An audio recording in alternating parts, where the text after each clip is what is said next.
like to start with a small story about the future. And I'm going 25 years back. At a certain moment, I was requested to go to the board of directors of a large telecom operator with a file. And so I went to the board of directors, and we've been calculating this, I think, for 6 months.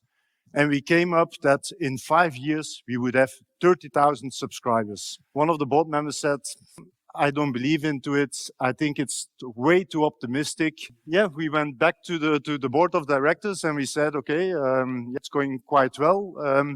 We are not at 30,000, we are at 300,000 subs. And which file was this? Well, that was the launch of broadband at the operator. So it shows you a little bit, predicting the future is not easy, but we're going to give it a try. And so we are living in fascinating times. There's a lot of technology happening, a lot of investments, a lot of changes are taking place.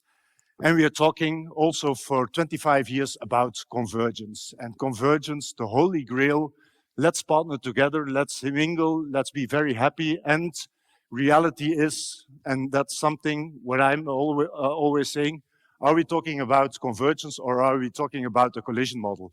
And that can be the negative part of it, who is going to eat who. But reality is that very often something new is flourishing and something new is being created. So that's my second message. It's a fascinating world. And the second element is that we are talking about convergence. 2028, well, if we look back a little bit, also these changes are in society and what is happening is really massive.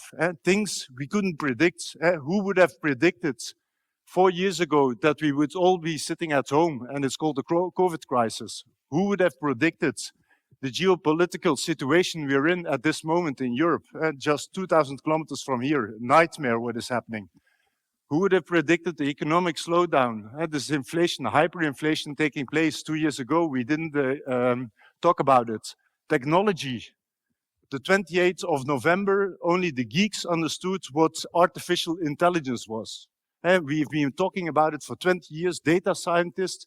I've been managing teams with 50 data scientists. I didn't understand anything what they were doing, but reality is from the 30th of November, something happens called the launch of ChatGPT, and suddenly we started like, there's something happening and it's going rapid, and it's going extremely rapid at this moment. And another one, we can talk a lot about it, but for sure there is going to happen something with climate. This will come in the near future, but again, we can't predict. So that's my message number 3.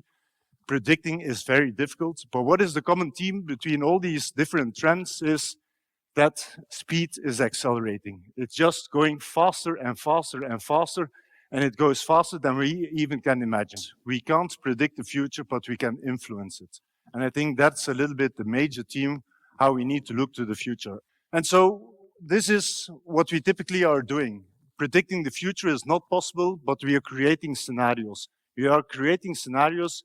Let's look ahead 10 years and what could be a potential outcome. And you will have multiple scenarios outweighing each other. And as that time is passing, you're able to navigate to the scenario which you want to intend.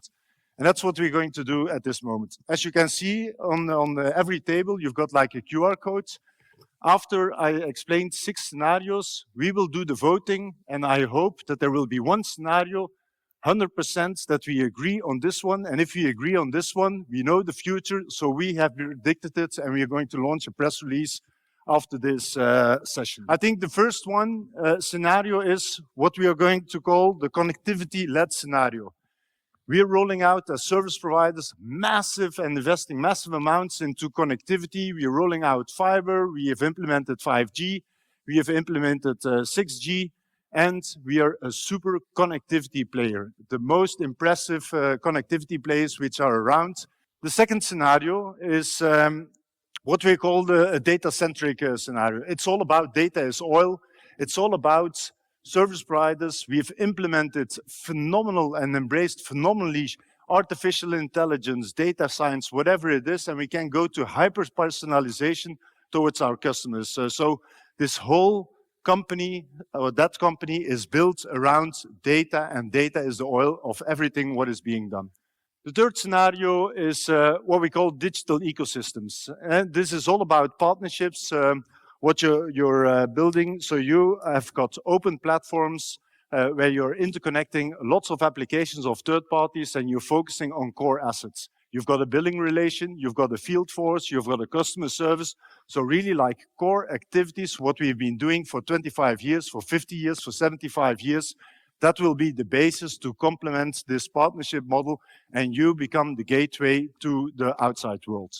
Another one is the converged service providers. You see convergence, and I talked about it. It's about telecom and ICT, telecom, finance, media, telecom, finance, media, whatever it is. And so you play a pivotal role in driving that convergence. You are the one because you start from having the customer ownership, if it is in B2C, in B2B, and from there you're building and you're driving the convergence and taking over what we call in other categories the services, and you're providing it in bundles towards the customers. And then a new kid on the block, for sure. We don't know how it's going to look like, but we will have service providers really positioning in green. They will be the accelerator, the role model, the leading in the transition to new green technologies, what are taking place, and they will take a pivotal role. We are doing these type of things with Internet of Things, so we are experimenting with it, but you will see service providers really focusing on, I'm the player in the digital system on green, with green data centers, the energy, what it is. And then the last one, we are calling it the TechCo service provider. And that means that you're moving away, and I think it's very important, from a network-centric approach to a software and platform-driven approach. So it means that you become really, it's software which is driving whatever the service offering you're bringing to the market and the complexity. You will include also the data part of it. And it's, for me, a little bit like the holy grail of the different things. And so you will see some service providers working in that space. So now the vote is yours. You've got this QR code. You're able to vote, and I'll also put it here. But just wait for a minute. I'll go to the next slide because I want to make a certain point. As you can see, these are the results. And the results, this is what I expected. I expected that it would be all over the place, that there would be, in the end, if you would do it with 1,000 people, I guess you would be everywhere at 18%, because that's what it is. We can't predict the future, and even you're extremely knowledgeable, also you can't predict the future. So what does that bring us? Because, yeah, that was the theme of my speech. I'm predicting the future, and reality is I can't predict it, but apparently you can't also predict it. So at least we are at par. So how do we move on? I truly believe it's all about what are the must-dos, what you need to do as a service provider. First of all, go for extreme simplification and go for efficiency. That's a no-winner, a no-brainer. Move this one forward. And then the second one, the second axis, which is very important, is to increase the agility. And by increasing the agility, both on how you construct your services, how your operator model is being implemented, well, that will drive time to market. And if there is a disruption taking place in the market, well, you will be able to reap it, because you won't have disruptions turning a sector upside down in 3 months, but in a year, in 2 years, it can happen. So time to market is extremely important. So this is a little bit my conclusion, and I could start again with explaining what I've been saying. What is it? So yesterday evening, I took these 15 slides, and you saw there wasn't a lot of talk about on these slides. I ran it through an AI model, and that AI model was being connected to a video. And so I asked a machine, what should be the summary of this slideshow? Predicting the future is difficult. Technological changes are accelerating, and the context changes rapidly. We must think in scenarios. Since we can't know the future, we need to be agile as an organization and focus on time to market. Voila, that's it. Thank you very much.